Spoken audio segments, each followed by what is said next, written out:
Assalamualaikum warahmatullahi wabarakatuh. Perkenalkan, nama saya Triyanti dari SMA Negeri 1 Kejobong.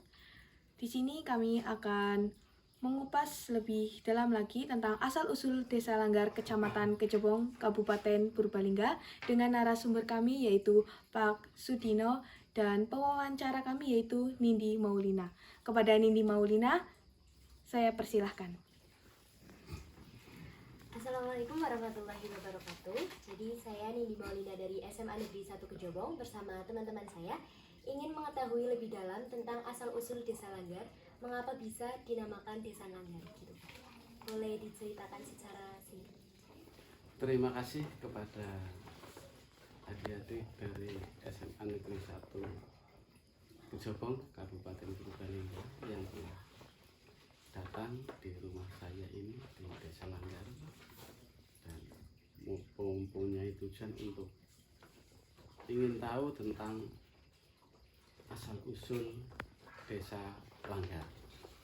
Begini ya adik-adikku semua, bahwa asal-usul Desa Langgar pada zaman dulu, Desa Langgar itu eksistensinya berada di bawah Kasunanan Solo.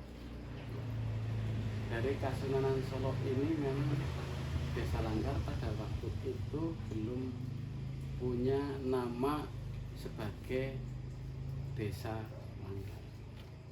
Nah, Desa Langgar ini sangat luas dan keberadaan Desa Langgar itu waktu itu tidak aman. Sering terjadi perampokan, pencurian, dan sebagainya.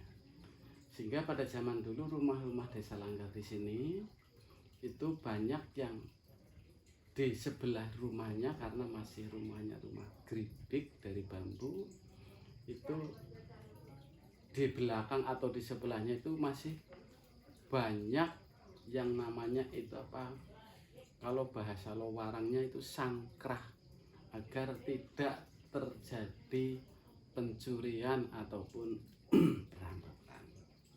Nah, setelah itu di Desa Langgar ini memang yang sangat luas, terus dipimpin oleh adipati yang namanya Adipati Manangmunung.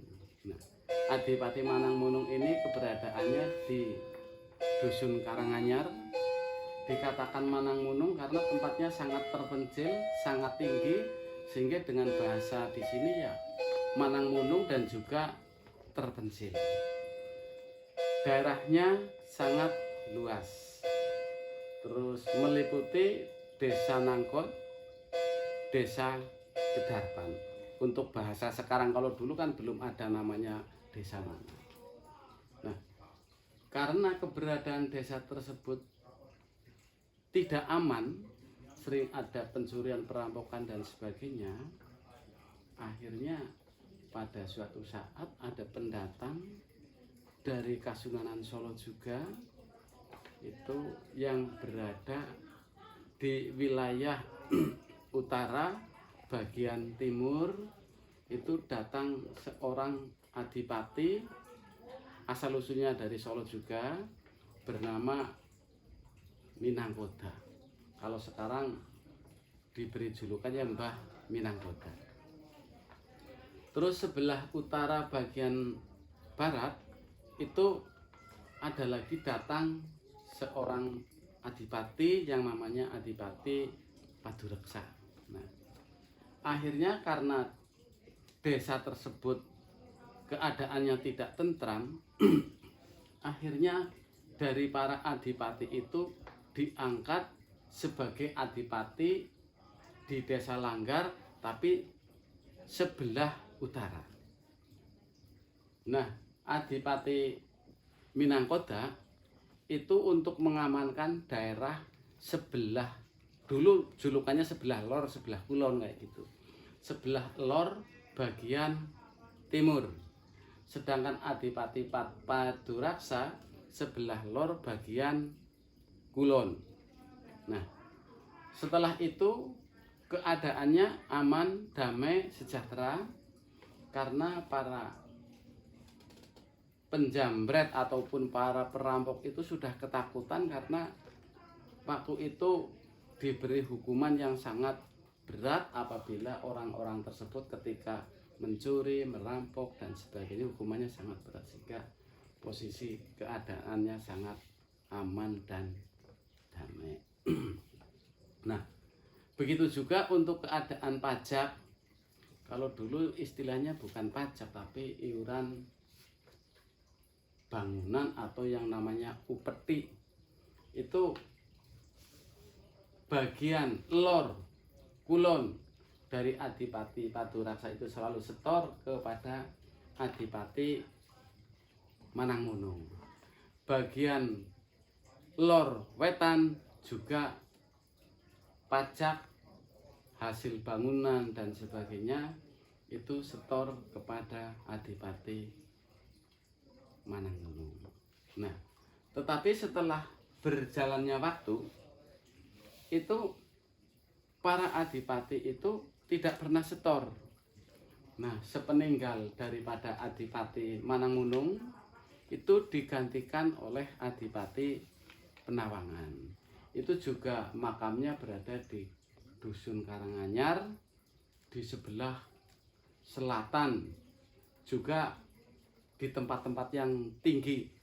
Dikatakan Penawangan karena untuk masyarakat di situ kan seolah-olah lebih tinggi, jadi dinamakan Penawangan. Bisa dikatakan ya awang-awang kayak gitu. Nah, setelah sepeninggal dari Adipati Manangmunung diganti Penawangan, itu daripada adipati keduanya itu tidak pernah setor upeti.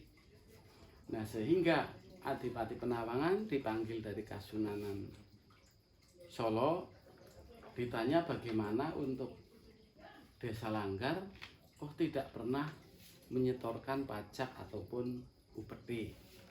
Nah, otomatis karena memang tidak pernah disetori upeti atau pajak dari dua orang adipati itu, dia menyampaikan bahwa dari Adipati Minangkoda dan Adipati Paduraksa itu tidak pernah setor upeti ke Adipati Penawangan karena sudah ganti dengan Adipati Penawangan yang waktu itu ada ahli religinya, yaitu namanya Kiai Langgar. Kiai Langgar yang makamnya berada di Karangpoh, wilayah kecamatan atau wilayah desa Kejobong. Nah, setelah itu akhirnya para prajurit dari Kasunanan Solo datang menuju ke Adipati Minangkoda. Nah, di situ terjadilah peperangan. Dari prajurit-prajurit Kasunanan Solo itu berperang dengan Adipati Minangkoda. Tapi karena prajurit dari Kasunanan Solo itu jumlahnya cukup banyak, akhirnya ketika berperang secara otomatis ya si Adipati Minangkoda kan kalah. Nah, maka dari kelompok wilayah Langgar yang berada di sebelah lor wetan itu karena Mbah Minangkoda atau Adipati Minangkoda meninggal, itu dinamakan Desa Minangkoda atau sebutan sekarang adalah Desa Mangkoda. Nah, prajurit itu datang lagi karena laporan yang dari Adipati Paduraksa kan nggak pernah setor upeti juga. Akhirnya datang ke situ berperang lagi. Karena tidak imbang antara tentara dari Kasunanan Solo dengan Adipati Paduraksa, akhirnya Adipati Paduraksa itu meninggal. Maka daerah tersebut dikatakan sebagai daerah Paduraksa. Ada yang mengatakan daerah Kalah Padu. Makamnya di Paduraksa ikut wilayah Gedarpan. Sedangkan Mbah Minangkoda itu makamnya di Desa Nangkot, sebelah utaranya Pak Des itu di makam itu. Nah, setelah itu karena wilayah Langgar itu dulu belum dikatakan langgar, masih sangat luas. Nah, karena dengan pembagian seperti itu, dulu Langgar atau sebelum desa Langgar karena luas, itu tanahnya milik wilayah Langgar semua. Tapi dulu belum namanya Langgar ya. Nah, karena dibagi 3 membaginya masing-masing, akhirnya kalau menurut bahasa sekarang kan bengkok.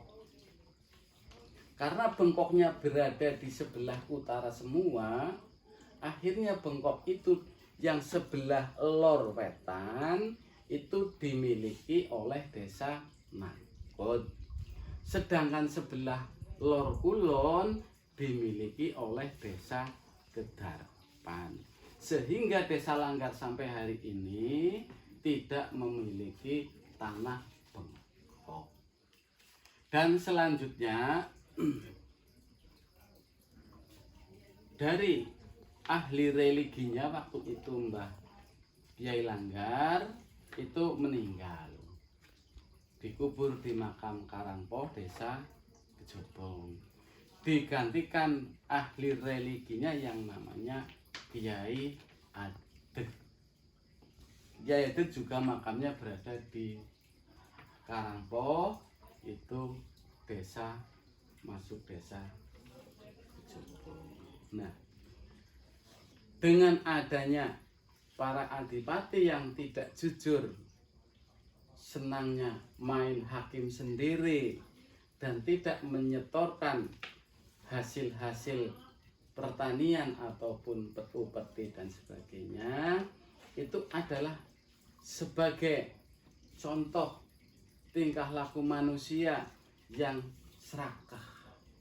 Nah, maka dari Kiai Adeg, karena Kiai Langgar kan sudah meninggal, itu memberikan saran bahwa kalau berada di daerah ini tidak boleh melanggar sesuai dengan norma agama. Sehingga juga ada yang mengatakan bahwa desa Langgar berasal dari kata Kiai Langgar, ada yang mengatakan sebagai orang-orang yang supaya jangan melanggar terhadap norma agama.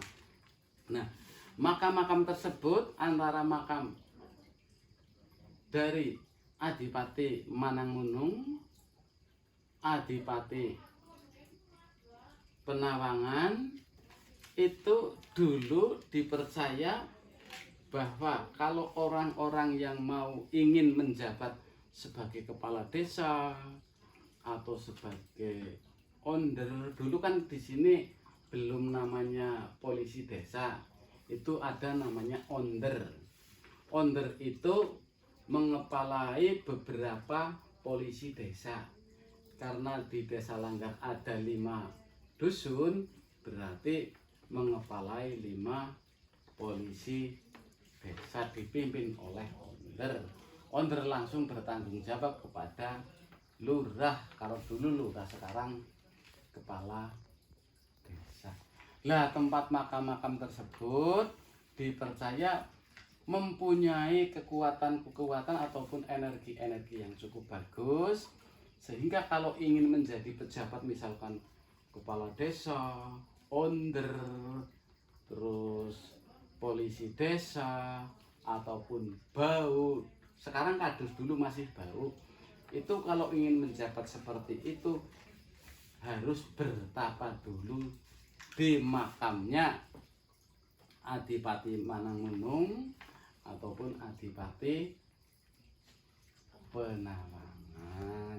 Itu sebagai contoh. Lah, masalah nanti berhasil dan tidaknya setelah kita bertapa atau tidur di sana, itulah urusan yang maha kuasa. Itu sepintas atau sekilas keberadaan desa Langgar. Nah, sehingga dari cerita tersebut punya harapan kalau ingin hidupnya enak, bahagia, sejahtera, sehingga untuk mentaati aturan ataupun norma-norma agama, jangan sampai melanggar aturan.